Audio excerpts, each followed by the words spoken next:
हम गाइस हमारे YouTube channel में आपका बहुत बहुत स्वागत है। दोस्तों, आज की इस वीडियो को शुरू करने से पहले अगर आपने अभी तक हमारे चैनल को सब्सक्राइब नहीं किया है तो सब्सक्राइब कर ले और बेल आइकन पर क्लिक कर ले, जिससे हमारी ऑल नेक्स्ट वीडियो का नोटिफिकेशन आपको मिल जाए और आप हमारी लेटेस्ट लोन इन्फॉर्मेशन से आप लोन के जाल से कैसे निकल सकते हैं, इस वीडियो का नोटिफिकेशन आपको, इससे आपकी हेल्प हो सके तो इसका नोटिफिकेशन आपको मिल जाए और आप हमारे साथ बने रहें। तो चलिए दोस्तों, आज की इस वीडियो है कि आपको लोन की जाल से कैसे निकलना है, लोन लेने से कैसे बचना है और आपके लिए अगर आप लोन में फंस चुके हैं तो आपको कैसे निकलना है और सेटलमेंट क्या होता है, एनपीए क्या होता है। तो थोड़ा वीडियो होने वाला है लॉन्ग, यानी थोड़ा वीडियो होने वाला है बड़ा, तो कृपया वीडियो को शुरू से आखिरी तक देखिएगा। और वीडियो को कब देखना है, वीडियो को ऐसा नहीं कि आपने थोड़ा देखा और फिर बाद में बंद कर दिया कि अब बाद में देखेंगे। आप वीडियो तब देखिएगा जब फ्री हो, एकदम शांत में और एयरफोन लगा कर देखिएगा वीडियो, तब आपके लिए समझ में आए कि लोग लोन के जाल में कैसे फंसते हैं, किस तरह से लोन कंपनियां आपको फंसाती हैं और आप लोन के चक्कर के जाल में फंसते जाते हैं। मैं ये क्यों बता रहा हूँ, ये मैं मेरा एक्सपीरियंस बता रहा हूँ, मेरे साथ हो चुका है, इसीलिए मैं आपको बता रहा हूँ कि आप इससे बच सकें। अगर आप फंसे हुए हैं तो आपको किस तरह से निकलना है, मैं इसका भी सॉल्यूशन बताऊँगा। कुछ क्या होता है कि कोई भी कंपनी या जो भी कुछ लोग लोन के चक्कर में फंस जाते हैं और उनके पास कोई उपाय नहीं रहता है तो वह फिर गलत कदम उठा लेते हैं। आपने अभी बिहार का मामला सुना होगा कि बिहार में एक बंदे से 12 लाख रुपए उधार लिए थे। 12 लाख रुपए उधार लिए थे तो उनकी पेमेंट ना करने पर वह उनको धमकी देता था, तो उनके घर के परिवार 6 सदस्यों ने ही जहर खाकर जान दे दी। तो इससे क्या हुआ, उसके पैसे तो वो तो ठीक है, वो सामने वाला बंदा तो फंस गया, हालांकि उसके ऊपर एफआईआर हुई, पर आपने तो ज़िंदगी से ही हाथ धो दिया। तो आपको ऐसा कोई गलत कदम नहीं उठाना है, क्योंकि अगर आपने लोन लिया है तो लोन क्या होता है, कोई क्रिमिनल उसमें नहीं आता है। आपने कोई जुर्म नहीं किया है अगर आपने लोन लिया है। तो सबसे पहले हम बताते हैं कि लोन के जाल से कैसे निकलना है और लोन लेने से कैसे बचना है। तो सबसे पहले बात करते हैं फेक लोन में।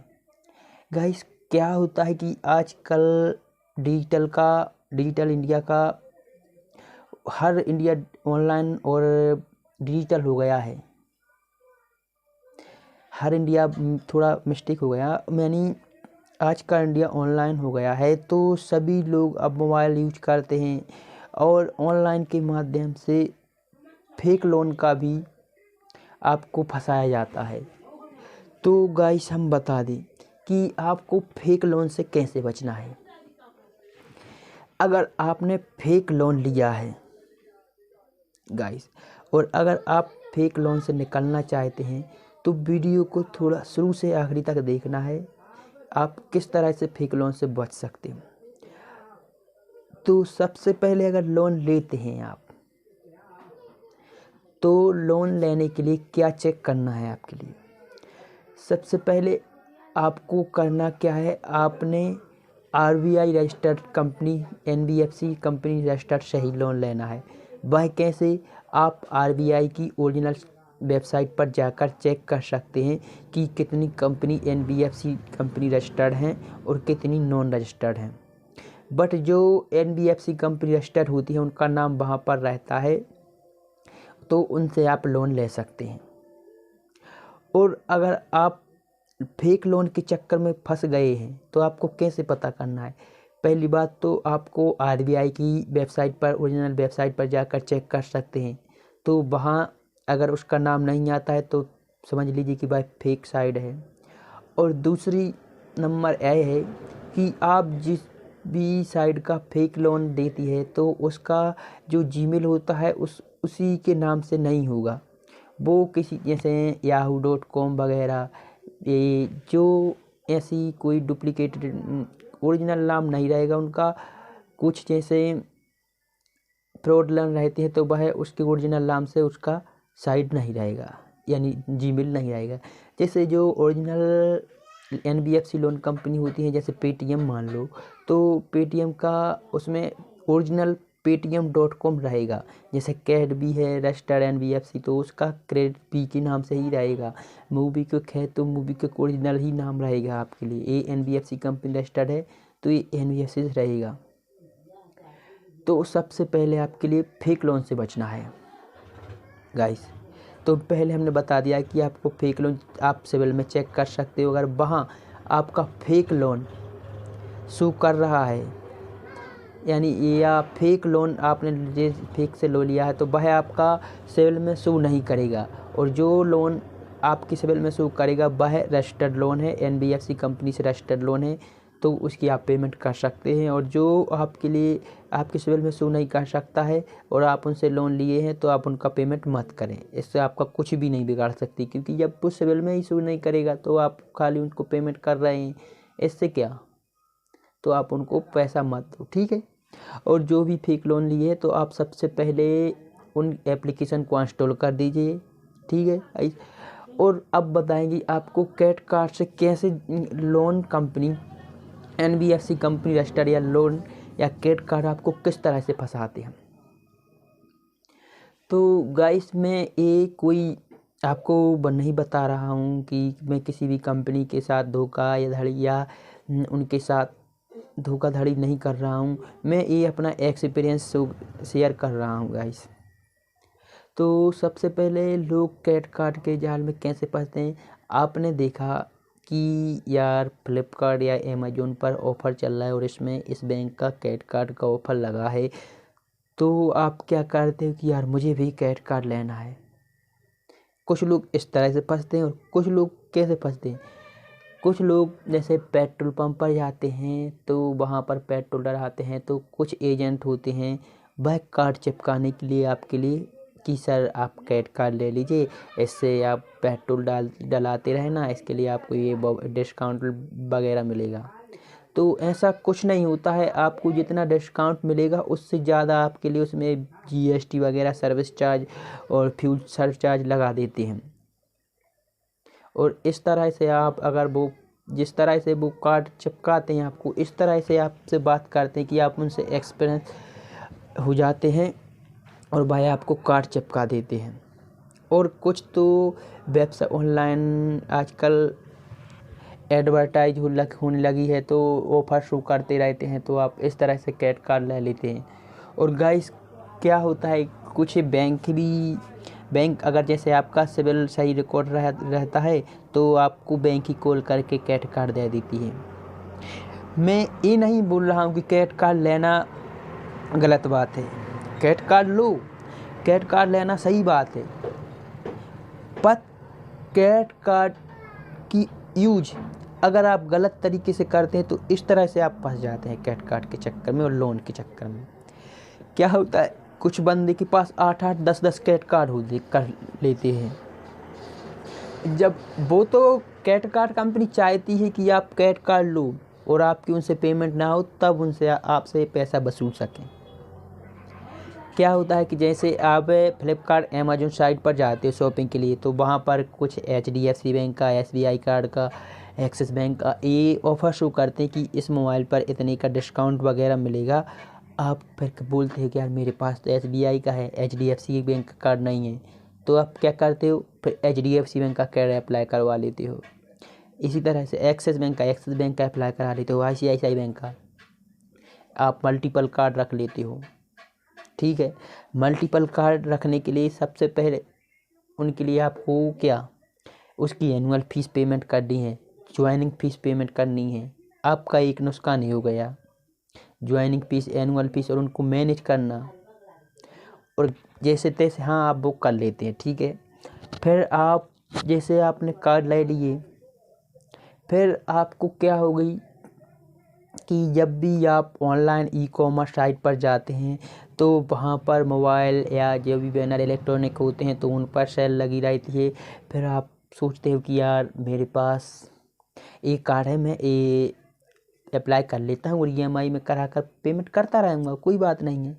तो आप ज़रूरत से ज़्यादा फिर उसका यूज करने लगते हो।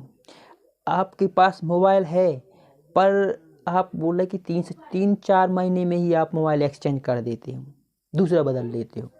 किस लिए? आपके पास कार्ड है, कार्ड रहेगा तब तक आप मोबाइल चेंज करते रहोगे।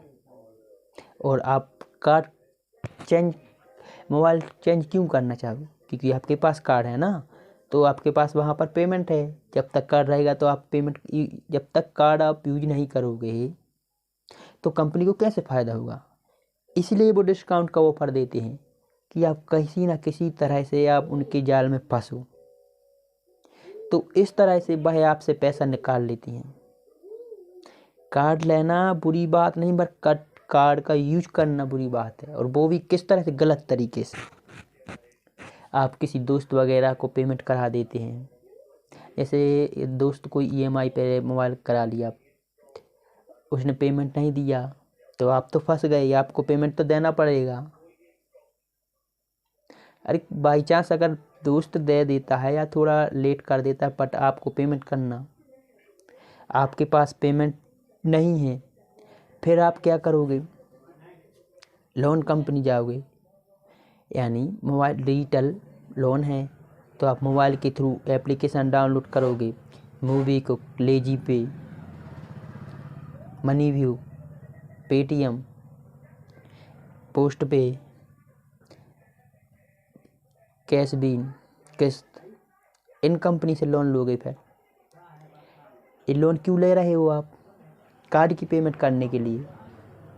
ठीक है, आपने कार्ड की पेमेंट कर दी, उससे फिर उसका भी पेमेंट करना पड़ेगा आपके लिए। आपने पेटीएम से लोन लिया तो आपको पेटीएम का भी लोन पे करना पड़ेगा नेक्स्ट मंथ। आपने दूसरी एप्लीकेशन से लोन ले लिया, कैडबी से लोन लिया, कैडबी का भी पेमेंट करना पड़ेगा। आपके पास पेमेंट नहीं है, आपका दोस्त नहीं दे रहा पेमेंट, मोबीक्विक से ले लिया आपने। तो इस तरह से एक के बाद अलग अलग मोबाइल लोन एप्लीकेशन से आप लोन लेते रहते हैं, और फिर आखिरी में क्या होता है? फिर आपको लोन नहीं मिलता है। अब कोई उपाय ही नहीं, अब कहाँ से लोन लें? इस तरह से आप लोन या क्रेडिट कार्ड के जाल में फंस जाते हैं। क्रेडिट कार्ड उतना ही यूज करें जितना आप पेमेंट कर सकें। और गाइस, हाँ, एक रीज़न और भी रहेगा कि आपके पास क्रेडिट कार्ड है, आपकी लिमिट 50,000 है, आपने यूज किया सही तरह से, तो बैंक आपको ऑफर दे देगी कि आप लिमिट इंक्रीज कर लीजिए। तो आपने लिमिट इंक्रीज कर ली, 1.5 लाख लिमिट कर ली।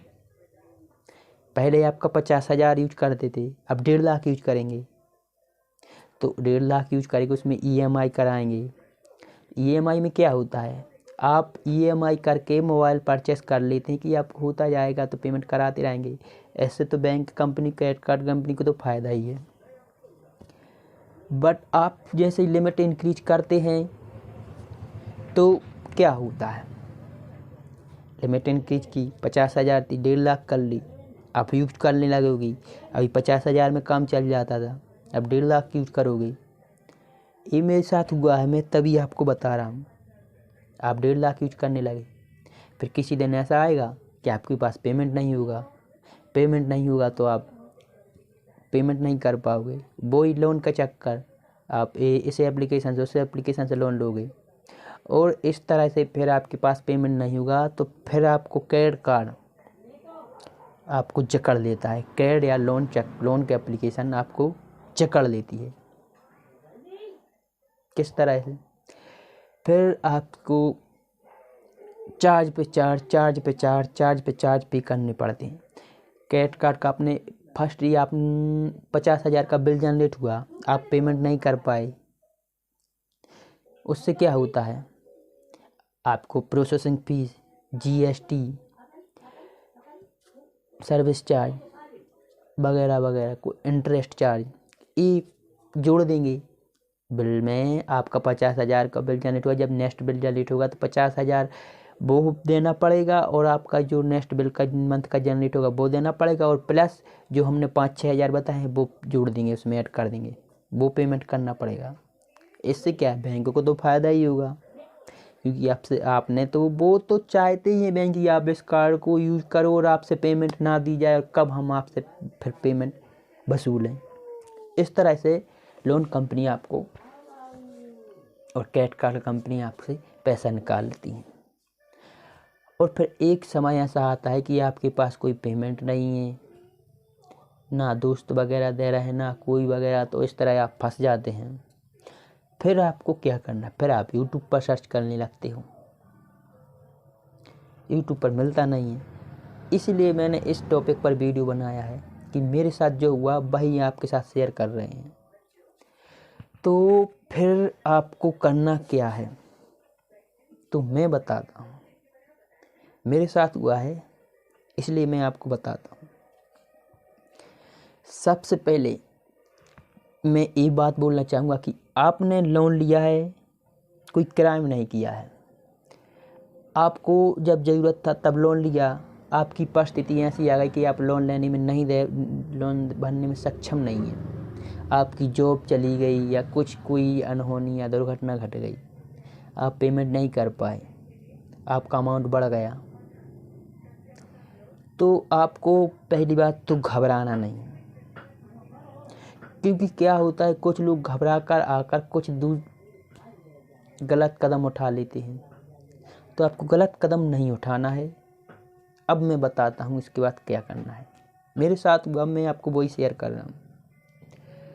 तो सबसे पहले आप जब उनसे आपकी पेमेंट नहीं होगी तो आपको 2 या 3 महीने का टाइम देंगे। 2 या 3 महीने में क्या होगा आपके बीच, आपको कॉल आने लगेंगे कि सर मिनिमम पेमेंट कर दीजिए।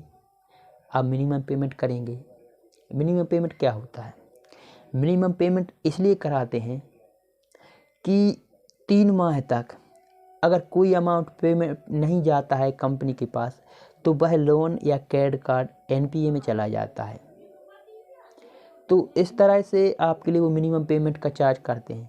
आप मिनिमम पेमेंट करते रहेंगे, आपका बिल जनरेट होता है वो तो वो ही रहेगा, मिनिमम पेमेंट आपसे चार्ज करते रहेंगे। ये उनको बैंक को फ़ायदा होता है, क्रेडिट कार्ड कंपनी को।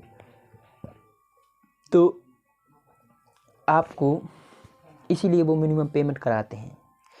अब मैं बता दूं कि अगर आपके पास पैसा है तो आप इनका पेमेंट कर दीजिए। अगर आपके पास पैसा नहीं है तो आपका एक कुछ नहीं बिगाड़ सकते हैं। 3 महीने में जब आपके पास अगर तब भी पेमेंट नहीं होता है तो फिर लोन क्रेडिट कार्ड एनपीए में चला जाता है। एनपीए में चले जाने के बाद क्या होता है, एनपीए होता क्या है, सबसे पहले मैं ये बता दूं कि एनपीए होता क्या है। तो गाइस, एनपीए होता है नॉन परफॉर्मेंस एसेट। मतलब कि बैंक को जो पैसा यानी बैंक कब डालता है एनपीए में, 3 माह तक जब उसको रेगुलर पेमेंट ना मिले तब डालता है। नॉन परफॉर्मेंस एसेट मतलब बैंक को इससे बेनिफिट नहीं हो रहा है, इसलिए वह लोन एनपीए में डालता है।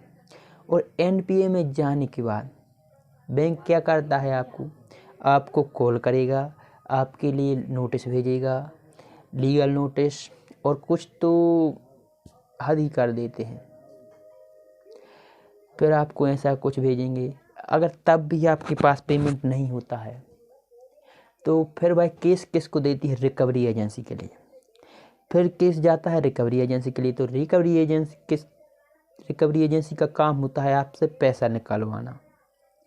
तो रिकवरी एजेंसी किस तरह से, रिकवरी एजेंसी का क्या काम रहता है, तो जब जैसे आपका अमाउंट है 3 लाख रुपए कुछ, और आप उनका बढ़ चढ़ के हो गया 3 लाख 12, 50, 60 हज़ार रुपये, आप पेमेंट नहीं कर पाए विथ इंटरेस्ट के, तो बैंक उनसे बोलेगा कि आप पेमेंट ले आओ यहाँ से, आपको यहाँ पे 30% आपको दिया जाएगा।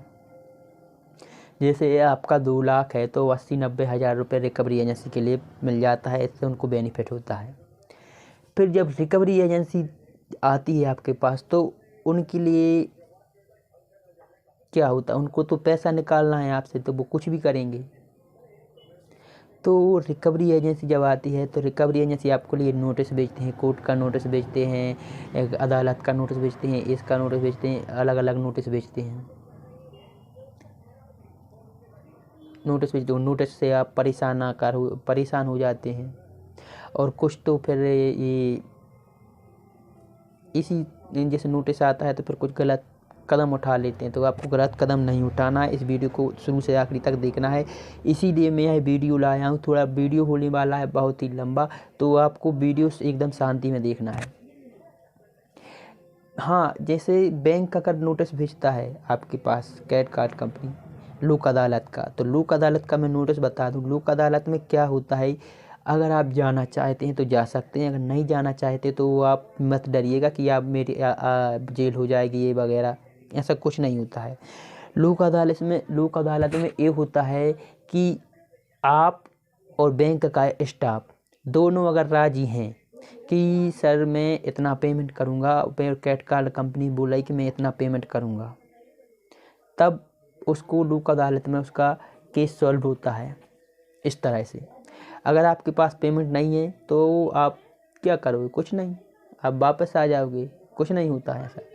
बट लोक अदालत में कब जाना है कब नहीं जाना है हम बताएंगे, ठीक है गाइस। अगर लोक अदालत में जाना चाहते, अगर नोटिस आता है तो आप हो आइए, उससे कुछ नहीं होगा आपके लिए। ये नहीं होगा कि आपको जेल में डाल देंगे उठा के, इससे कुछ नहीं होता। आपके पास पेमेंट है तो करिए, नहीं है तो कोई बात नहीं। तो अपनी बात थी रिकवरी एजेंसी। तो रिकवरी एजेंसी आपको उनका परसेंटेज देता है 80-90 हज़ार रुपये का, उनके लिए बेनिफिट मिलता है। फिर वो आपको परेशान करते हैं, हरासमेंट करते हैं। रिकवरी एजेंसी इस तरह से हरासमेंट करती हैं कि आप समझ भी नहीं सकते हो। जिस हद तक की सोच नहीं सकते हो, उस हद तक आपको रिकवरी एजेंसी परेशान करती है। तो रिकवरी एजेंसी की बात बता दे, अगर आपके घर पर रिकवरी एजेंसी या एजेंट आता है तो आपको करना क्या है। सबसे पहले जब भी एजेंट आता है, तो जब भी या बैंक का से कोई एजेंट आता है तो सबसे पहले बैंक आपको इन्फॉर्म करता है, या क्रेडिट कार्ड कंपनी इन्फॉर्म करती है, लोन NBFC कंपनी, कि सर आपको पास एजेंट आ रहे हैं, एजेंट आने वाला है, वह उसकी जानकारी देंगे आपके लिए, और उसके पास अथॉरिटी लेटर दिया जाएगा। ठीक है गाइस, अथॉरिटी लेटर दिया जाएगा आपके यहाँ पर आने का। तो जब भी आपके पास बंदा आता है, ज़्यादातर क्या होता है, लोन NBFC कंपनी होती है, तो जो ये बंदा जहाँ चाहे मतलब मेरा कहना है कि बंदा आ जाते हैं, ना कोई उनके पास अथॉरिटी लेटर होता है, ना कोई कंपनी NBFC ना इन्फॉर्म करती है। तो ज़्यादातर ये ऐसा करते हैं रिकवरी एजेंसी वाले, रिकवरी एजेंट।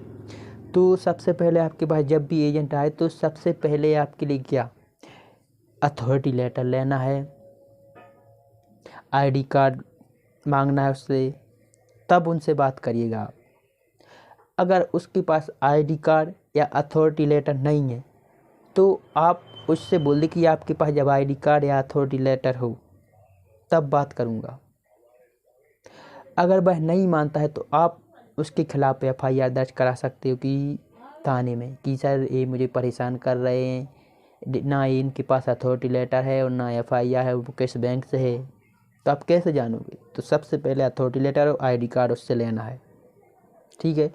क्या होता है, कुछ बंदे ऐसे ही आ जाते बिना, ज़्यादातर गाइस क्या होता है कि उनके पास ना कोई अथॉरिटी लेटर और ना ID कार्ड रहता है। तो इससे आपके लिए, और हाँ, अगर जैसे उसके पास ID कार्ड और अथॉरिटी लेटर निकल भी आता है तो आपको किस तरह से बात करना है। तो आपको क्या करना है कि सर मेरे पास पैसा नहीं है, मेरे पास जब होगा पैसा मैं तब पे कर दूंगा, मैं कोशिश कर रहा हूँ, मेरे पास अभी कोई जॉब नहीं है, ना कोई मैं अभी इतना हूँ कि मैं पेमेंट करने में असमर्थ हूँ, मेरे पास जब पेमेंट आएगा मैं तब पे कर दूंगा। ऐसा आपको बोलना है, ठीक है। ऐसा आप बोल देंगे वो चले आ जाएगा। अगर तब भी नहीं मानता है तो आप FIR करा सकते हो, FIR करा सकते हो, वो निकल जाएगा। और ज़्यादातर गाइस मैं बोल दूं कि रिकवरी एजेंट बड़ी ही, जैसे आपको बड़ा अमाउंट लेना है तभी रिकवरी एजेंट आता है, ऐसे कोई नहीं आता है। जैसे मैंने तो अभी जो कैट भी या मनी भी से लोन लिया है तभी उसमें तो अभी कोई एजेंट हमारे पास आया ही नहीं है गाइस। तो यह कैट कार्ड कंपनी से बता दूं, मैं अभी लोन चल रहा है मेरा, थोड़ा प्रोसेस में है, तो अभी शायद आ सकते हैं रिकवरी एजेंट को। जब भी आएगा तो मैं उसका वीडियो और एक्सपीरियंस आपको शेयर नेक्स्ट वीडियो में डाल दूंगा। एक बार तो आया था, मैं उसी का एक्सपीरियंस आपको शो कर रहा हूँ। मैं शुरू से आखिरी तक वीडियो देखना, आपको सब बताऊंगा कि कैसे आपको क्लोज करना है, किस तरह से आपको क्या करना है। तो जब भी आपके पास कोई एजेंट आता है तो सबसे पहले आपके लिए अथॉरिटी लेटर और आईडी कार्ड मांगना है। उसके पास है तो बात करिए, नहीं है तो उसको कहीं जाइए, निकल जाइए, मैं आपके पास आईडी कार्ड या अथॉरिटी लेटर नहीं है। अगर भाई गाली गलौज करता है तब भी कि सर ऐसा कोई कार्ड वार्ड वगैरह नहीं होता, या आपसे कोई गाली गलौज करता है तो आप भी गाली गलौज कर सकते हो, बट आपको मारना नहीं है रिकवरी एजेंट के लिए। अगर रिकवरी एजेंट के लिए आप मारते हैं तो आप बुरा फंस सकते हैं, इसलिए आपको मारना नहीं। आप वीडियो बना ली कि सर ये बदतमीजी कर रहे हैं तो फिर जाकर आप FIR करा सकते हैं थाने में, इससे आपके लिए। और हाँ गाइस, हम सबसे पहले ये बता दें कि कुछ रिकवरी एजेंसी वाले एजेंट लोग इतना परेशान करते हैं कि फेक पुलिस लेकर आ जाते हैं, फेक पुलिस लेकर आ जाते हैं। और गाइस मैं ये बता दूं, कभी भी आपके लोन या कैट कार्ड के चक्कर में कभी भी आपके पास पुलिस नहीं आ सकती, क्योंकि आपने कोई क्रिमिनल केस नहीं है, कोई आपने क्रिमिनल नहीं किया है, ये लोन उस कंडीशन में नहीं आता है। तो आपके पास कभी भी पुलिस नहीं आ सकती। पुलिस कब आ सकती है? पुलिस तब आ सकती है जैसे आपने चेक दिया हो किसी को और उसने केस कर दिया, और आप जैसे आपको लिए अदालत से नोटिस आया हो और आप वहाँ पर ना गए तब, यानी वकील का नोटिस आता है। ऐसे हालांकि ज़्यादातर नोटिस फेक ही होते हैं, पर नोटिस आए तो थोड़ा चेक भी कर लीजिएगा, ठीक है गाइस। तो आपके पास कभी भी कोई पुलिस नहीं आ सकती। अगर वो कोई रिकवरी एजेंसी वाले परेशान करते कि मैं 2 पुलिस को भेज रहा हूँ, ये भेज रहा हूँ, वो कर रहा हूँ, ऐसा कुछ नहीं होता है। वो आपके लिए डराने के लिए करते हैं कि आपसे पेमेंट किसी तरह से आपके लिए पेमेंट उनको पे करो गाइस, इसलिए वो आपको परेशान करते हैं गाइस। और गाइस हम बता दें, जो भी रिकवरी एजेंसी होती हैं वो बहुत ही घिनौनी हरकत करती हैं। बहुत, उनके लिए आपको क्या करना है, उनसे तो पैसा निकलवाना है आपसे। तो वो बहुत हद तक, यानी किस हद तक जा सकती तो आप सोच ही सकते हो। जो फेक लोन होते हैं वो तो आपकी कोई फ़ोटो वगैरह आप निकाल कर या फिर कुछ गंदी वीडियो बनाकर आपकी कॉन्टेक्ट लिस्ट पर शेयर कर सकती है। और गाइस हाँ, जब भी आप NBFC से लोन कंपनी से आप लोन लेते हैं तो इससे क्या है, आपकी कॉन्टेक्ट लिस्ट चली जाती है उनके पास। और ये नहीं होता है, आपसे पहले वो बोलते हैं कि मैं आपका ये डाटा सिक्योरिटी के लिए रख रहा हूँ, बट मैं उसका गलत तरीका यूज करते हैं भाई NBFC लोन कंपनी रजिस्टर्ड। जैसे दानी हो गया तो वो तो अभी एक फेक लोन है। तो अब मैं बताऊंगा, फिर वो आपको कॉल से, अगर आपके पास कॉल आने लगते हैं रिकवरी एजेंटों के या रिकवरी, तो अगर कॉल आते हैं अपन कॉल पे, अगर वो गाली या बदतमीजी या गाली गलौज करते हैं तो आप भी उनसे कर सकते हो। आपको फुल, सबसे पहले अगर वो गाली गलौज करता है तो आप भी कर सकते हो। जिस हद तक अगर वो गाली गलौज करता है आप भी उससे कई हद से ज़्यादा आप उसके लिए गाली गलौज कर सकते हो, ठीक है गाइस। तो अब हम बताते हैं कि इसके बाद क्या होता है। इसके बाद क्या होता है, आप ये मत समझिएगा कि हमें पुलिस उठा ले जाएगी, हमें पुलिस जेल में डाल देगी, ऐसा कुछ नहीं होता है। आपने लोन लिया है कोई, तो फिर इसके बाद होता है सेटलमेंट।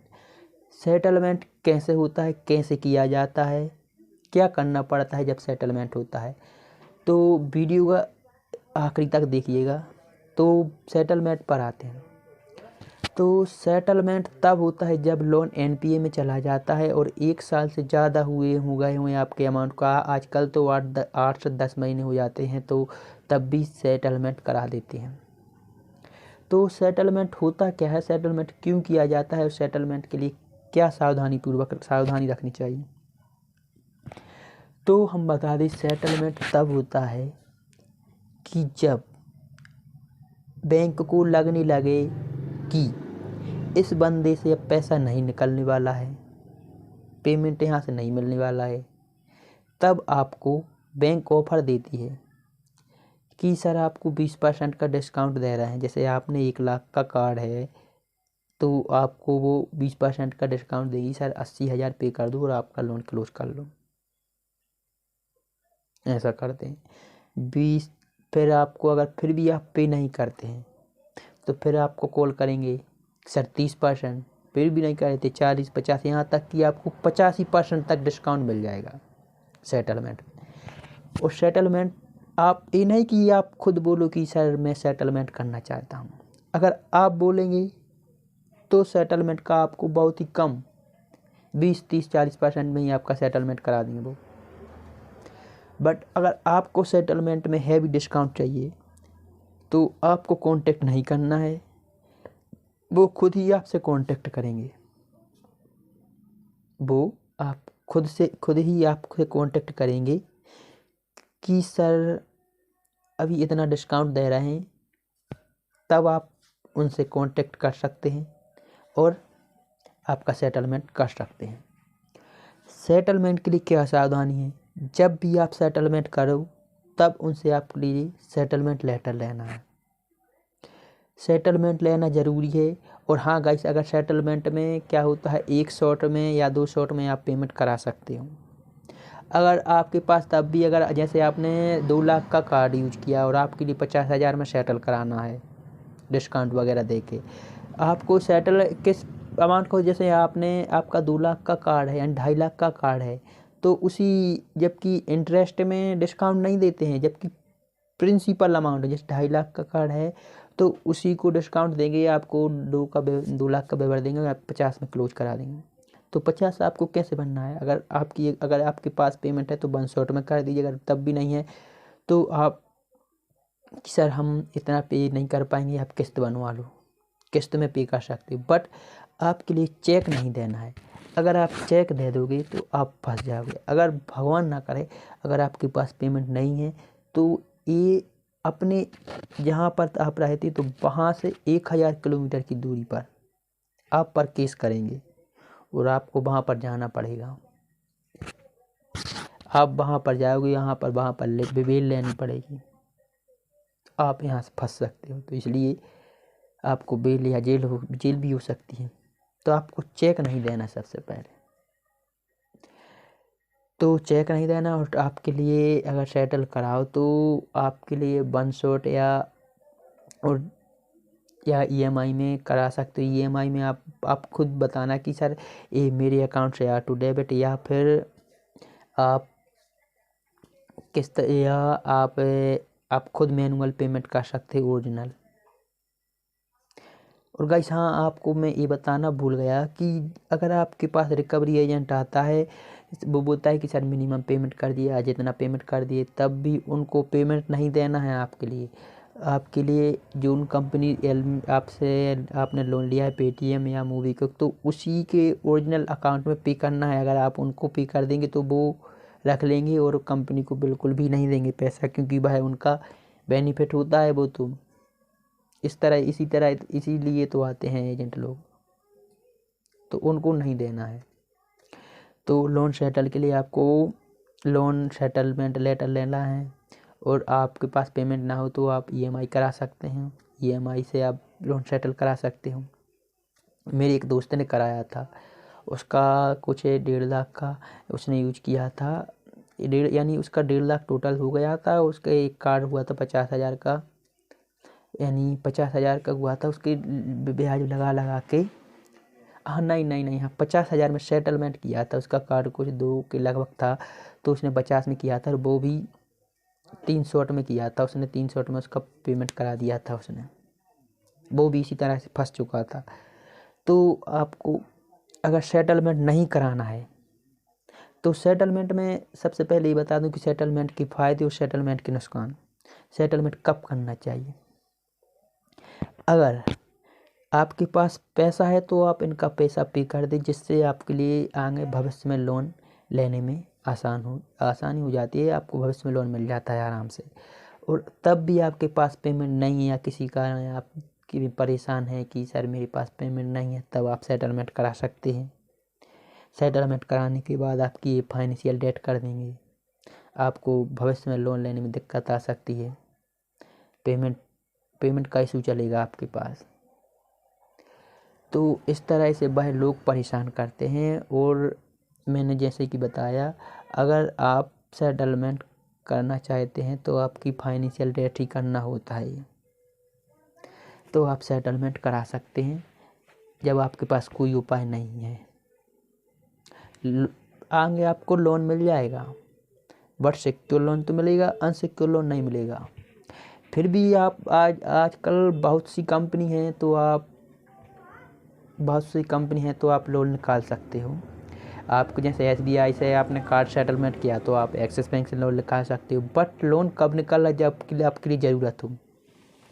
और गाइस हम आपको ये बता दें कि कई लोग अभी भी मेरा ये वीडियो देख रहे हैं, तो जो भी 8 से 10 क्रेडिट कार्ड रखे हुए तो कृपया उन्हें क्लोज करा दें, वो अपनी जाल से निकल जाएं। ना किसी दिन ऐसा आएगा कि वह फंस जाएंगे और फिर इसी तरह की नौबत आएगी। तो मैं ये बोल दूं कि जो भी 8-10 क्रेडिट कार्ड, कई लोग तो एक ही बैंक के 2-2 कार्ड रखते हैं, तो मैं बता दूं कि अगर आप भी 8-10 क्रेडिट कार्ड रखे हैं तो आप बंद करा दीजिए। और हाँ गाइस, लिमिट इंक्रीज का ऑफर मिलता है, बट लिमिट इंक्रीज तभी करिएगा जो आपको जितना आप पे कर सके तभी आप लिमिट इंक्रीज कर सकते हैं, लिमिट इंक्रीज करिएगा।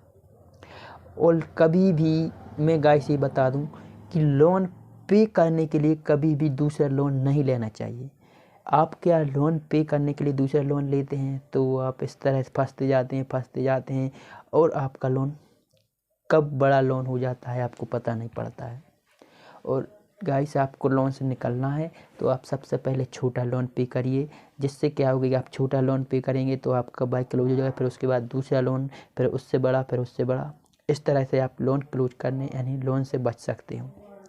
और गाइस मैं आपको बता दूं कि क्रेडिट कार्ड आप ज़रूरत के हिसाब से ही यूज करें, कभी भी क्रेडिट कार्ड यूज मत करिएगा, नहीं तो मेरी तरह फंस जाओगे। और गाइस आजकल क्या होते किस तरह से क्रेडिट कार्ड में लोग फंसते हैं, आजकल क्या हो गया है, क्रेडिट कार्ड का रेंट पेमेंट करके पैसा निकालते हैं और उसको ऑनलाइन गेमिंग में लगा लेते हैं कुछ लोग, तो इससे उनको काफ़ी नुकसान हो जाता है और फिर वह पेमेंट नहीं कर पाते हैं और इस तरह वह क्रेडिट कार्ड के जाल में फंसते जाते हैं और फिर दूसरी कंपनी से लोन लेते हैं, तीसरी कंपनी से लोन लेते हैं। तो ऐसा आपके लिए नहीं करना है। सबसे पहले मैं ये बता दूं, क्रेडिट कार्ड जब भी यूज करो तो अपनी हैसियत देख कर ही यूज करें और कभी भी लोन पेमेंट करने के लिए लोन ना लें, दूसरा लोन ना लें। और गाइस हाँ बता दें कि अगर आप जैसे रेंट पेमेंट करते हैं तो रेंट पेमेंट में क्या होता है, रेंट पेमेंट में पेमेंट करते तो बैंक तो आप चार्ज करेगी ही, बैंक पहले ही आपको चार्ज कर देती है, उनको तो बेनिफिट ही आप कुछ करिए, बैंक को तो बेनिफिट तभी होगा जब आप कार्ड यूज करेगी, यूज करने में ही आपको बैंक को बेनिफिट होता है। इसलिए मैं आपको बताना चाहता हूँ कि आप जब भी कार्ड या लोन लें तो बहुत सावधानी से लें या सावधानी से यूज करें, क्योंकि लोन में लेना तो आसान है बट लोन को पे करना बहुत मुश्किल हो जाता है। और आप लोन पे तभी कर सकते हैं जब आपके पास जॉब हो या हाँ गाइस, और लोन कभी भी शौक पूरे करने के लिए कभी भी लोन नहीं लेना चाहिए। क्या होता है गाइस, कुछ लोग शौक पूरा करने के लिए लोन ले लेते हैं। आपके पास गाड़ी है, आपने कही यार ये गाड़ी अच्छी नहीं लगती, अब दूसरा गाड़ी ले लेते, न्यू मॉडल निकल आया। तो कभी भी शौक पूरा करना है तो आपकी खुद की पेमेंट से करिए, लोन लेकर शौक ना करें। लोन लेना अच्छी बात है बट लोन के में शौक पूरा करना बुरी बात है। इसी तरह से फंसते हैं लोग और इसी तरह से ये कंपनी फंसाती है। आपको रिफाइनेंस, जैसे आपने लोन लिया तो आपने टाइम से पेमेंट कर दिया, फिर आपको बैंक कॉल करने लगा कि सर रिफाइनेंस करा लीजिए, आपको काफ़ी इंटरेस्ट वगैरह कम चार्ज में करा देते हैं और आप फिर रिफाइनेंस करा लेते हैं, तभी तो उनको पेमेंट आएगा और तभी तो उनको बेनिफिट होगा। इसी तरह से आपको फंसाते हैं लोन कंपनी या एनबीएफसी कंपनी। तो आपको लोन पे करने के लिए लोन नहीं लेना है। क्या है गाइस, आपके पास गाड़ी है बट आप दूसरी गाड़ी ले रहे हैं, आप पेमेंट तो आपको ही करना पड़ेगा, आप फंसते जाओगे। तो गाइस हम बता दें, आपको अगर सही से चलना है या लोन में नहीं फंसना है तो आपके लिए कभी भी लोन नहीं लेना चाहिए। मैं ये नहीं बोला कभी भी, आपको लोन ले जब ज़रूरत पड़ी तब लोन लो, अपने शौक़ के लिए लोन कभी मत लें। और सबसे पहले अगर लोन फंस चुके हैं तो हमने आपको बता दिया है किस तरह से लोन में निकलना है, या आपको जो भी परेशानी या दिक्कत अभी भी आ रही हैं जो फंसे हुए हैं तो आप हमें कमेंट बताइए, मेरा मेल भी है, तो आप वहाँ पर हमें कांटेक्ट कर सकते हैं, हम सॉल्यूशन देंगे कि आप किस तरह से लोन के जाल से निकल सकते हैं। तो और हाँ, फेक लोन के चक्कर में मत फंसिएगा, क्योंकि जो भी 7-8 दिन वाली पेमेंट वाली होती हैं फेक लोन, वो आपसे 7-8 दिन में जो पेमेंट कराती हैं वह ओरिजिनल टोटल फेक लोन होता है। क्योंकि जो भी ओरिजिनल बैंक से रजिस्टर्ड कंपनी होती है वो 1 महीने 3 महीने का टाइम देती है, और जो फेक लोन होते हैं बस 7 से 8 10 15 दिन में ही पेमेंट कराती है, वो टोटल फेक लोन कंपनी होती है गाइस।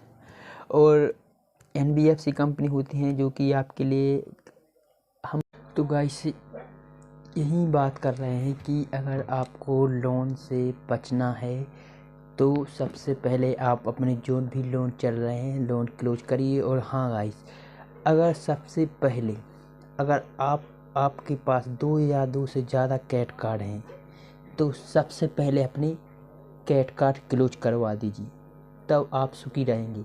क्योंकि कैट कार्ड ही आपके लिए फंसाती है, क्योंकि कुछ लोग होते हैं 7-7 8-8 कार्ड धर लेते हैं, वो अपनी कबर खोदे हुए हैं। तो सबसे पहले मैं बता दूं कि आपको कैट कार्ड को नहीं रखना है, अगर रखना भी है तो आपके लिए 1 या 2 कैट कार्ड रखिए, क्योंकि उनसे ही आपका काम चल जाएगा। और कैट कार्ड का यूज हो सके जहाँ तक कि आप मत करें, क्योंकि कैट कार्ड ही आपके लिए कवर खोदता है और कैट कार्ड ही आपको फंसाता है।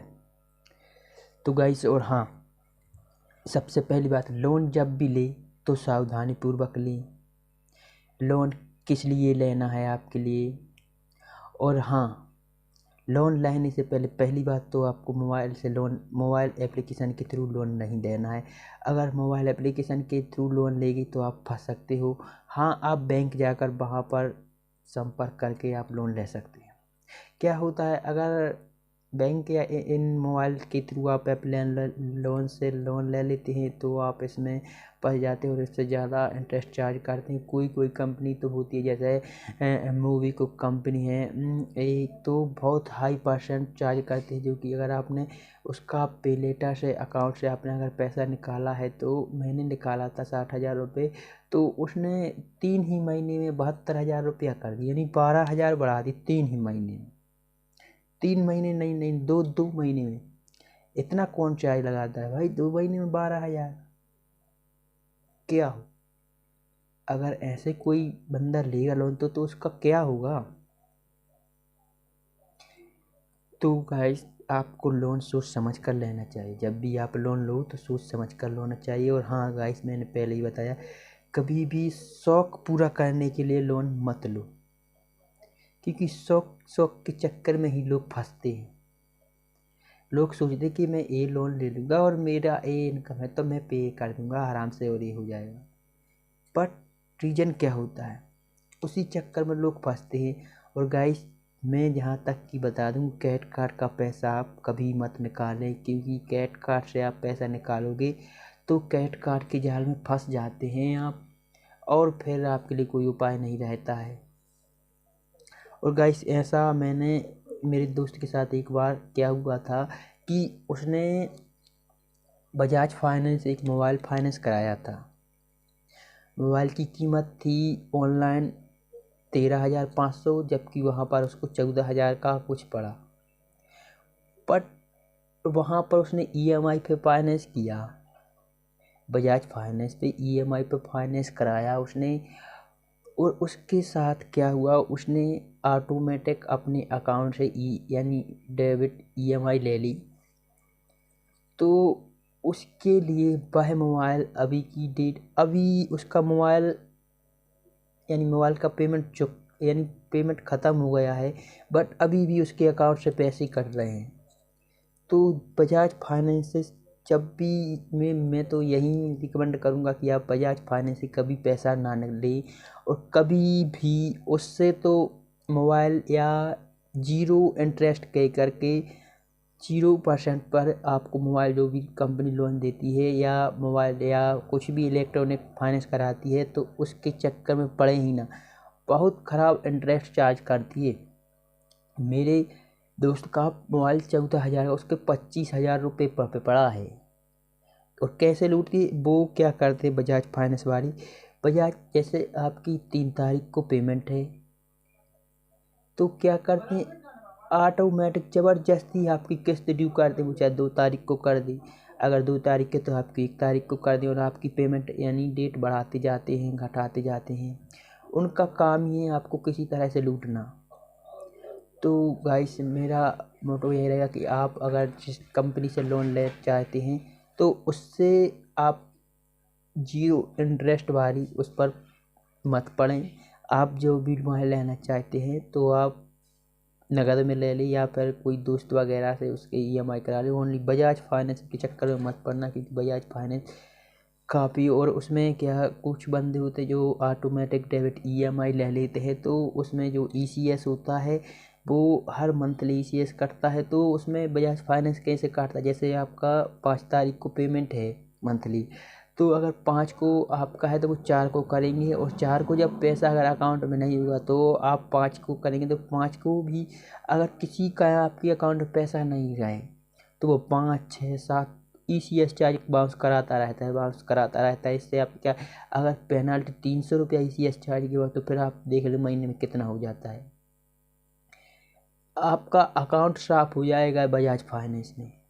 आपको पता, अगर आपके अकाउंट में 50,000 भी है तो पता नहीं पड़ेगा आपको, और आपको बजाज फाइनेंस लूट लेगा। और गाइस आप इनके ऊपर केस भी करोगे तो कुछ सोल्यूशन नहीं होता है।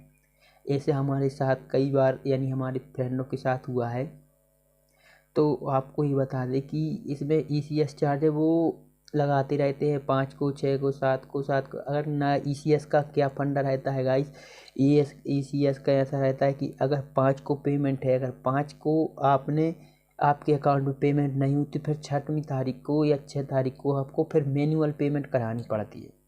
बट बजाज फाइनेंस में ऐसा नहीं है, वो तो ऑटो डेबिट डेली को ECS चार्ज बाउंस कराते हैं।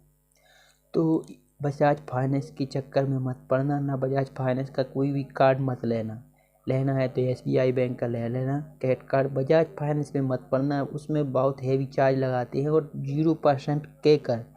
आप तो जिससे भी पूछना है, आपके दोस्त यार या आसपास के बगल में जो भी रहते हैं उनसे, अगर उसने फाइनेंस कराया है बजाज फाइनेंस से, तो आप उनसे पूछिएगा कि सर आपने पेमेंट कराया, जैसे आपने आपके 14,000 का मोबाइल है, आपको कितने का पड़ा, उससे ये पूछिएगा।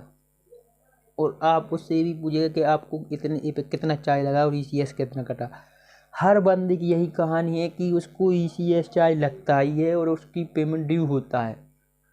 तब तो कोई भी बंदा बता दो, हमारे यहाँ पर कई लोगों ने मोबाइल लिया और उनको ECS चार्ज लगा है, और ड्यू डेट उनका टाइम फिक्स नहीं रहता है डेट की, वो 5 बोलेंगे 3, 4 ऐसा करते रहते हैं। तो आपको बजाज फाइनेंस के चक्कर में नहीं पड़ना है, और फेक लोन के चक्कर में भी नहीं पड़ना है। फेक लोन ना बहुत किस हद तक जा सकते हैं अब वो आपको पता ही होगा, अगर बीत चुके हैं। मैं बीता, मेरा एक दोस्त ने फेक लोन से लोन लिया और उसने पेमेंट भी कर दिया, बट उसके पास कॉल आते रहते हैं कि सर पेमेंट करिए, ऐसा इसी बुरी तरह से हरासमेंट करते हैं कि आप पूछो ही मत। उसके पास क्या होता है कि उसने पेमेंट कर दी बट उसके पास कॉल आ रहा है कि सर पेमेंट नहीं हुआ है अभी बजाज वो फेक लोन की। और उसको क्या व्हाट्सएप पर उसकी कॉन्टैक्ट लिस्ट हैक हो गई, उसने ऐप डाउनलोड किए थे तो उसकी कॉन्टैक्ट लिस्ट सामने वाले बंदे के पास पहुंच जाती है, यानी सामने वाली कंपनी के पास। तो उसकी कॉन्टैक्ट लिस्ट पर उसका आधार कार्ड का फ़ोटो उसका मिसयूज करके गंदी फिल्में, आप समझ रहे होंगे, गंदी फिल्में सभी कॉन्टैक्ट पर उनकी सेंड कर दी। अब उसके कॉन्टैक्ट पर सब जितने हुए, मैं भी उससे जुड़ा था तो मेरे कॉन्टैक्ट पर भी आ गई थी। तो आप जान सकते हो किस तरह से हरासमेंट करते हैं फेक लोन वाले। तो फेक लोन से बचने के लिए मेरा एक लिंक है, मेरा एक वीडियो है कि उसे कॉन्टैक्ट लिस्ट कैसे हटाना है। मैं उसका लिंक डिस्क्रिप्शन में दे दूँगा, वहाँ से आप चेकअप कर सकते हो। और जब भी आप कोई भी एप्लीकेशन से या फेक लोन से आपने लोन लिया है तो सबसे पहले अगर वह आपके मोबाइल में अभी भी डाउनलोड है तो उसे इंस्टॉल कर दीजिए, तभी उससे बच सकते हैं। क्योंकि जब तक मोबाइल में एप्लीकेशन रहेगा तब तक उसको एक्सेस मिलता रहेगा और उसके आपकी फ़ोटो गैलरी वीडियो वगैरह सब हैक हो जाती है। तो सबसे पहले फ्रॉड ऐप को इंस्टॉल करना है आपके लिए। और गाइस, लोन से कैसे बचना है आपके लिए। लोन कम से कम, अगर आपका, हम सबसे पहले मैं ये बात बोलना चाहूँगी, आप मोबाइल लोन के चक्कर में मत पड़ें। गाइस क्या होता है, ज़रूरत तो सबको होती है, लोन बिना कोई काम नहीं चलता है। पर लोन सही से लिया जाए तब तो ठीक है, अगर लोन का आप मिसयूज करेंगे तो फिर वो आपको नहीं छोड़ेगा। लोन को किसकी ज़रूरत नहीं है, तो लोन को हर आदमी की ज़रूरत होती है, पर लोन एक सिरदर्द भी बन जाता है। अब हर मंथली की टेंशन रहता है कि ये मंथली पेमेंट करना है। आपके पास जॉब है तो ठीक है, नहीं है तो फिर उसका क्या होगा। इसलिए बता रहे हैं, आपको समझा रहे हैं कि लोन आपके लिए लेना, आपके लोन से शौक पूरे करना गलत काम। आपको लोन लेना है तो इस काम काज में ही लीजिए। जैसे आप कोई जॉब या बिजनेस डाल रहे हो तो उसके लिए ही लोन लें, बल्कि ये कि नहीं। मेरे एक साथ बंदे के साथ हुआ क्या, उसने रमी खेल ली, क्रेडिट कार्ड का पैसा निकाल के उसने रमी खेल ली। अब उसके पास पैसा नहीं है, अब वो कहाँ से पेमेंट करे। उसने जब गलत तरीके से यूज ही किया, उसने क्रेडिट कार्ड का पैसा रेंट पेमेंट करा के रमी खेल ली, जो कि ये मोबाइल पर आते रहते हैं ना एप्लीकेशन, तो उसने उससे रमी खेल ली। तो ज़्यादातर क्रेडिट कार्ड का यूज इस काम में किया जा रहा है अभी, क्योंकि फ्रॉड ऐप आते हैं रमी वगैरह लोन चक्कर, वो तो एडवर्टाइज करती हैं और वो कहते हैं कि। तो आपको सबसे पहले मैं इसीलिए बोल रहा हूँ कि ये सबसे पहले जहाँ तक हो सके आप क्रेडिट कार्ड क्लोज करा दीजिए, क्योंकि आपके पास क्रेडिट कार्ड रहेंगे तो आप शॉपिंग करेंगे, और शॉपिंग करेंगे तो आपको पैसा पे करना पड़ेगा। नहीं करोगे तो फिर आप जान सकते हो इससे बुरा फंस सकते हो। और गाइस हाँ, क्रेडिट कार्ड अगर आप 8-10 क्रेडिट कार्ड रखते हो तो उनका जानते हो, उनका साल पे कितना चार्ज कम, यहाँ तक कि हर कार्ड का 1000 से ऊपर ही एनुअल फीस रहता है। 8 कार्ड है तो आपके 8000 रुपये बने उनके, plus GST plus processing fees, ऐसा कुछ चार्ज लगता है। और कुछ कार्ड जो प्रीमियम कार्ड होते हैं तो उनका एक कार्ड का ही 3000 रुपये तक जाता है चार्ज। मेरे पास था SBI का प्राइम कार्ड, तो उसका एनुअल फीस 3000 था। और गाइस, क्रेडिट कार्ड का यूज बहुत सावधानी पूर्वक करना। मैं फंसा था इसलिए मैं आपको बता रहा हूँ। और मैं तो यही रिकमेंड करूँगा कि आप लोन लेना है तो लोन लेना बुरी बात नहीं है, बट लोन, समझ रहे हो आप, लोन आपकी ज़रूरत के हिसाब से ही लोन लें, अपने शौक़ पूरे करने के लिए लोन ना लें। और सबसे पहले आपको इंस्टेंट लोन एप्लीकेशन से बचना है, क्योंकि जो कि इंस्टेंट लोन एप्लीकेशन होती हैं वह आपको तुरंत लोन उपलब्ध करा देती है। इंस्टेंट लोन पेटीएम होता है, जैसे पेटीएम से आप रेंट पेमेंट करके निकाल लेते हो, इस तरह से फंस जाते हो। तो गाइस क्या है, आप यूज करके तो भरना आपको ही पड़ेगा। मैं इसलिए बोल रहा हूँ, अगर आप नहीं भरोगे, अब हम बाई चांस यही बता रहे हैं कि अगर आपको भविष्य में कभी लोन की ज़रूरत पड़ेगी तो इससे आपके लिए लोन मिल तो जाएगा। अगर अभी से आप सिविल ख़राब कर लोगे तो फिर भविष्य में लोन नहीं मिलेगा आपके लिए।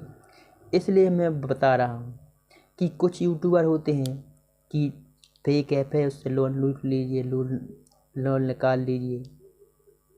तो गाइस आपसे ज़्यादा चालाक होते हैं फेक लोन वाले।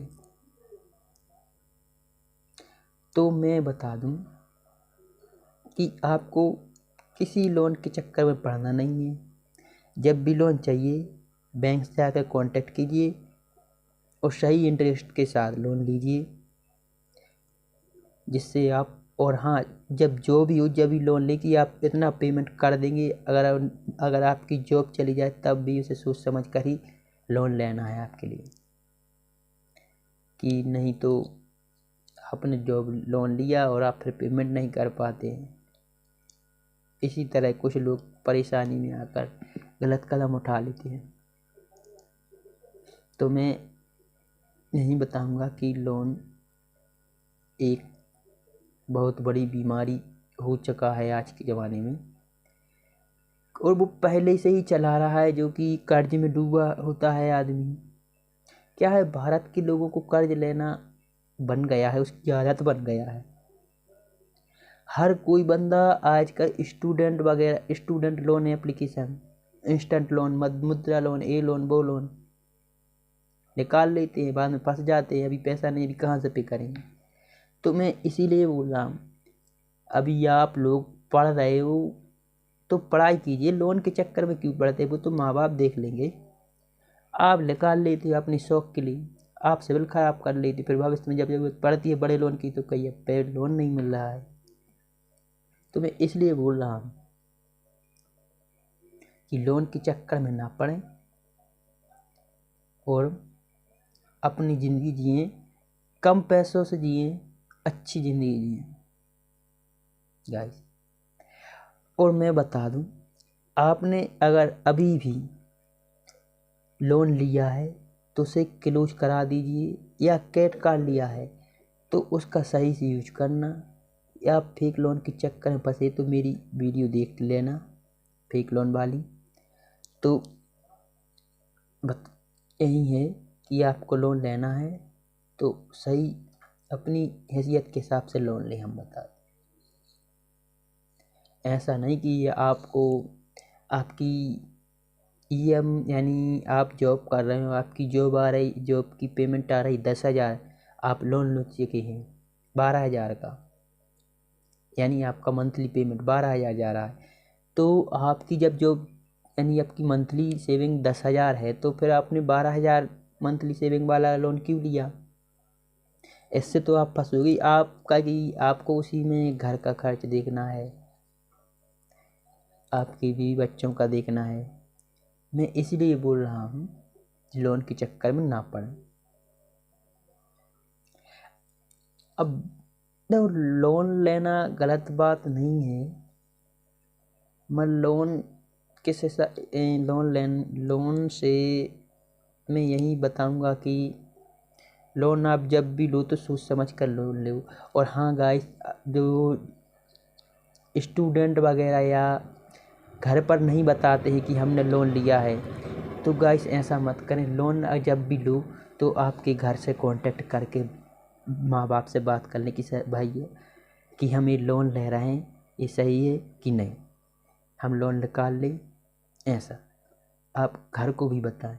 घर को बताते नहीं, ऑनलाइन एप्लीकेशन लोन ऐप करा देते हैं, फिर जब घर पर एजेंट आते हैं तो माँ बाप परेशान होते हैं और आप परेशान होते हैं।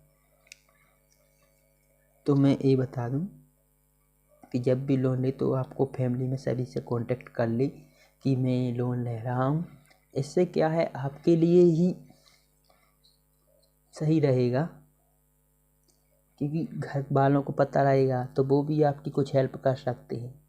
अगर उनको नहीं बताया तो फिर क्या उनको एक दिन पता चल जाता है अगर आपके कोई प्रॉब्लम आती है। इससे क्या है, अगर वो रहता है तो उसमें आपको हेल्प तो कर सकते हैं। और मैंने बताया, अगर जैसा कि मैंने सेटलमेंट के बारे में बता ही दिया है आपके लिए, अगर आपके पास पेमेंट है तो इनका पेमेंट कर दीजिए, और इनका अगर आपका पेमेंट नहीं है तो आपका दुनिया का कोई भी ग्रह नक्षत्र आपका कुछ नहीं बिगाड़ सकते। ज़्यादा से ज़्यादा कुछ नहीं करेंगे, ये आपका सिविल ख़राब कर देंगे और इससे कुछ नहीं होगा। और रही बात रिकवरी एजेंसी की, तो आप उनसे जो बोल रहा है, अगर आप गाली गलौज करते हैं आप भी उनसे गाली गलौज कर सकते हो। ठीक है गाइस।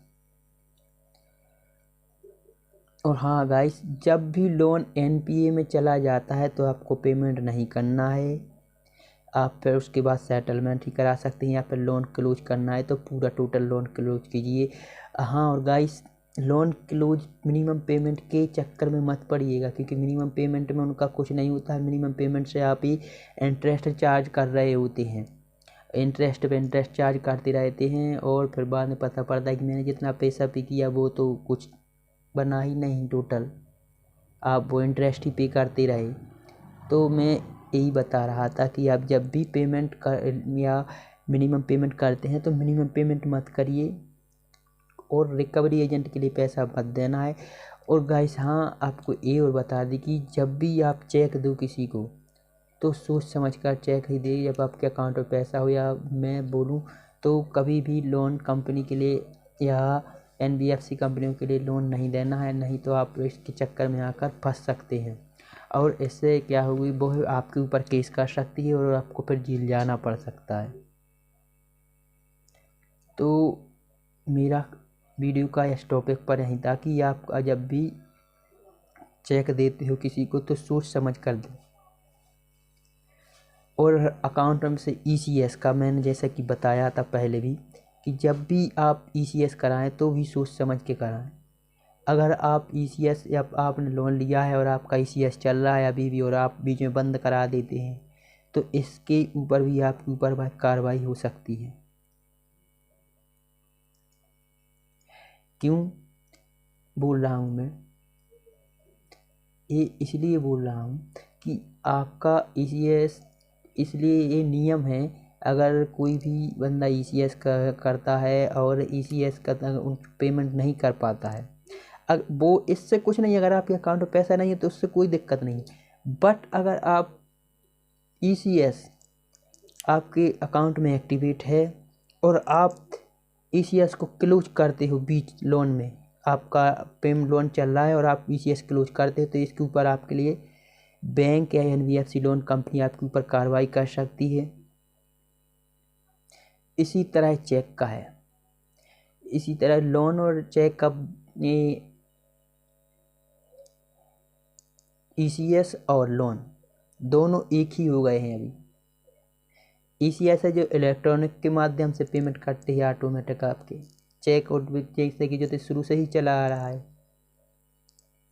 तो मैं इसी तरह से बोल रहा हूँ कि जब भी ईसीएस लें सोच समझ कर लें, और या फिर ईसीएस लगाना तो क्लोज मत कराना है, क्योंकि आपके अकाउंट में पैसा नहीं है तो इससे कोई फ़र्क नहीं पड़ता है। बट अगर आप ईसीएस बीच में क्लोज कराते हैं तो आपके लिए ये सिरदर्द बन सकता है,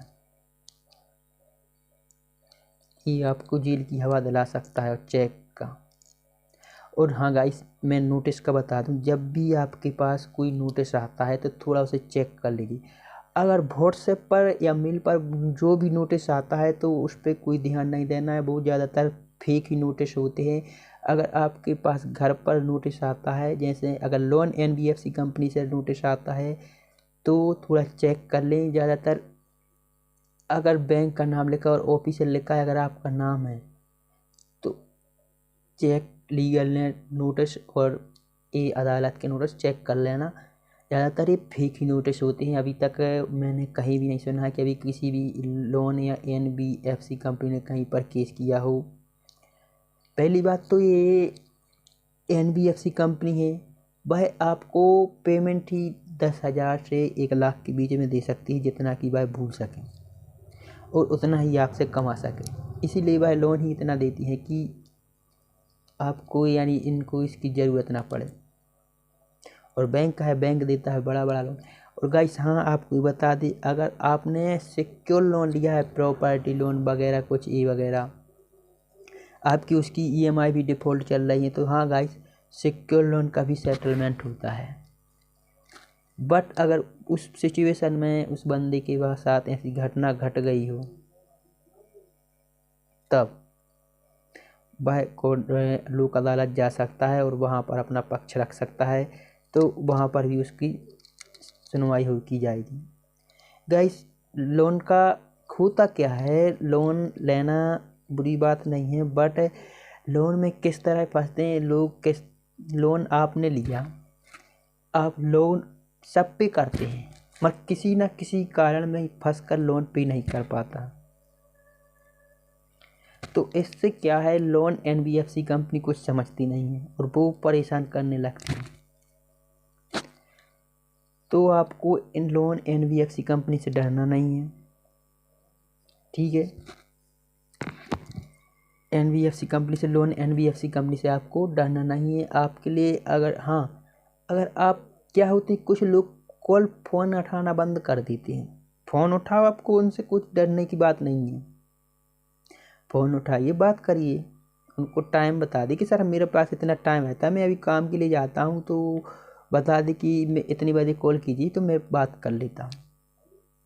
क्योंकि वो उसी को बंदे को डराते हैं, रिकवरी एजेंसी वाले, जो जितना डरता है उसी को उतना डराते हैं। अगर आपको अपने रूल और नियम आपको पता है, तो वह आपका कुछ नहीं बिगाड़ सकते हैं। जब आपने लोन ले लिया, आपको पता नहीं अब क्या हुआ, मेरे नियमों का पता नहीं है आपको अपने, तो इस तरह आपसे रिकवरी एजेंसी या लोन कंपनी आपका फ़ायदा उठाती हैं और आपका हरासमेंट करती हैं। इस तरह से आपसे बैंक लूटती है पैसा और क्रेडिट कार्ड कंपनी लूटती है।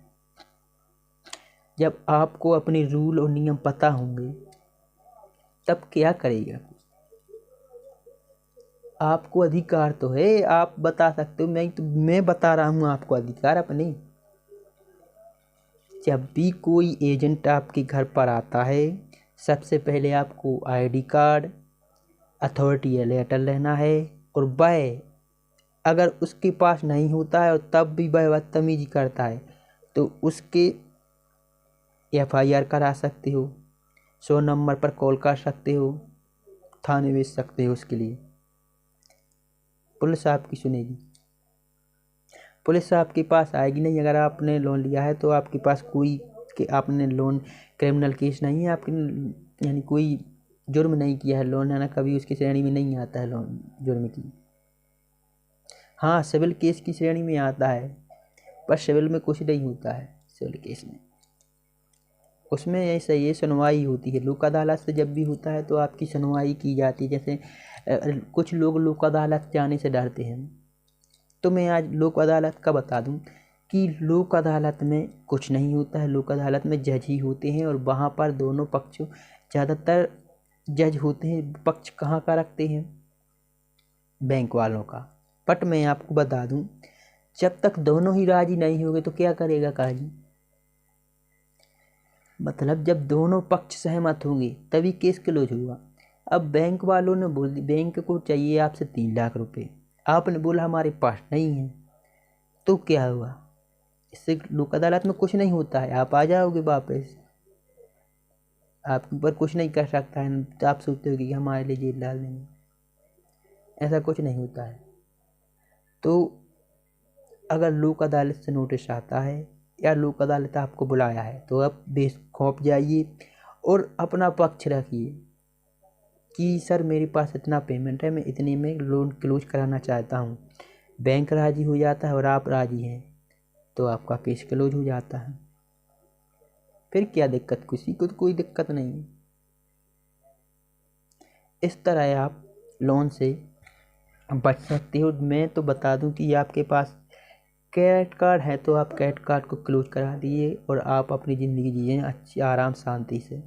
कभी भी अपने शौक पूरे मत करें लोन लेकर। शौक करना है आप जो जॉब कर लो, जब जब अपनी हैसियत हो जाए तब शौक पूरे करिए। लोन लेकर कभी भी शौक पूरे मत करिए। और हाँ गाइस, मैं एक बात और बोलना चाहूँगा, कभी एक दूसरा लोन पे करने के लिए कभी दूसरा लोन नहीं ले। पहली बार लोन पे करने के लिए कोई दूसरा लोन मत ले। इससे क्या है कि लोग लोन लेते जाते हैं, इसी तरह तो फंसते हैं। तो मैं यही बताना चाहता हूँ कि आपको अपने अधिकार पता है तो आपके लिए कोई आपका कुछ नहीं बिगाड़ सकता है। और आप, मैं ये वीडियो का यही टॉपिक था इसलिए बना रहा हूँ कि कुछ लोग होते हैं कि कुछ फिर गलत कदम उठाने लगते हैं, यहाँ तक कि फांसी वांसी लगा लेते हैं। तो मैं यही बता रहा हूँ कि आप जिससे गलत चक्कर में ना पड़ें और ना कोई गलत कदम उठाएं। मेरे एक सब्सक्राइबर से, वो बहुत परेशान है, वो ऐसी बात कर रहा था कि सर अब मैं क्या करूँ, इस चक्कर में, लोन के चक्कर में फंस गया हूँ। फिर मैंने उसको समझाया, अच्छी तरीके से समझाया। उसके पास भी उसने वो लोन के चक्कर में फंस गया, वो कैसे अब इस एप्लीकेशन से लोन लिया, उस एप्लीकेशन से लोन लिया, फिर उसको गलत तरीके से हरासमेंट किया जा रहा था और वो फंस चुका था काफ़ी। उसकी कॉन्टैक्ट लिस्ट भी चली गई थी, तो उसके घर माँ बाप वाले उसको भी ताना दे रहे थे। फिर मैंने उससे कांटेक्ट किया, वो मेरे, तो मैंने उसको समझाया कि आपको ऐसा कुछ नहीं करना है। रिकवरी एजेंट आप उसको परेशान कर रहे थे। फिर मैंने उसको समझा दिया कि आपको कुछ ऐसा नहीं करना है, आपके पास पैसा है तो इनका पेमेंट कर दीजिए, अगर नहीं है तो आपका कुछ नहीं बिगाड़ सकती। तब से वह बेखौफ घूमता है, अभी घूम रहा है। तो दोस्तों, वीडियो पसंद आई है तो लाइक कमेंट शेयर और हमारे चैनल को सब्सक्राइब जरूर कर लेना। मिलते हैं नेक्स्ट वीडियो में।